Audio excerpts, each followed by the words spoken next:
Suspected NSCNK militants killed 8 security personnel, including 7 Assam Rifles Jawans in Nagaland's Mon district. Militants ambushed a convoy, triggering a powerful IED blast when a group of 18 Jawans were travelling in a truck to fetch water from a stream near Changlangsu village. The incident took place at 2:30 on Sunday, following which reinforcements were rushed in and there was retaliatory firing from Assam Rifles. 6 Jawans have been injured in the attack while 4 troopers are reported missing. Injured soldiers were rushed to the nearest base hospital. This is the second attack by NSCNK since the outfit pulled out of the 15-year-old ceasefire agreement with the centre last month. Manogya now joins us on the phone line for more on this. Manogya, 8 army Jawans have been killed in this ambush. There are some who are seriously injured. Just take us through what exactly happened at that moment, because if this is true, that this is some sort of a revival of this NSCNK group, then it poses as a major security challenge. Well, absolutely. It has posed as a major security challenge in past 1 month since the ceasefire has been abolished by the militant organizations. And since then, we've been seeing different activities, especially in Nagaland. Nagaland had been peaceful, but now it is supposed to be no more that peaceful as far as the militant activities are concerned.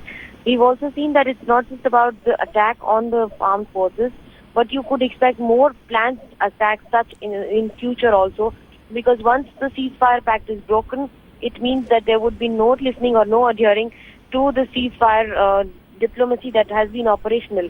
Besides that, we see that in this case, it was an ambush, it was an attack on the armed forces while they were trying to fetch water from a nearby stream.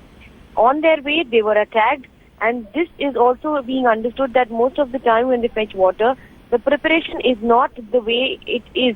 And was it a laxity on the part of the forces where they could not ascertain the damage that could have taken place and the attack that was waiting in the forest for them? Absolutely. That's an important point that you are making, Manogya. Was the drill followed? Because this is a sensitive zone. The army convoy did know about militants existing in this area. This is an area where tension has prevailed in the past also. So perhaps could there have been a laxity on the part of the army Jawans? Now that will also be seen. But the real issue over here, Manogya, is definitely the fact that this militant organization is trying to revive itself and in a more lethal form. Just take us through, for the benefit of our viewers, what really is the NSCNK stand for, and which faction of the NSCN is this?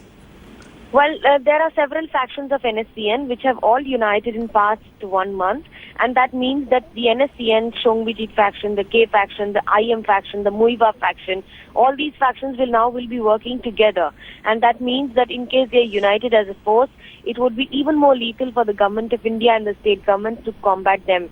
But the fact is that besides this, there have been questions being raised on whether the basic drill of the army was being followed in this case or not, when they were trying to get water from the stream.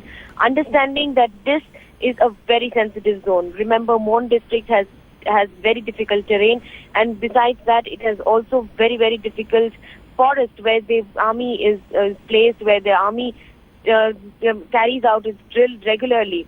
But in this case, if the attack has been there during daytime, of course it is extremely difficult to analyze the losses, and the fact that 7 Jawans have already lost their lives, including 1 from army of Assam Rifles also. This, of course, is expected to be taken very seriously by the armed forces now, and you expect now a completely offensive attitude by the armed forces as far as the NSCN activities are concerned. Manogya, many thanks for joining us with all those updates.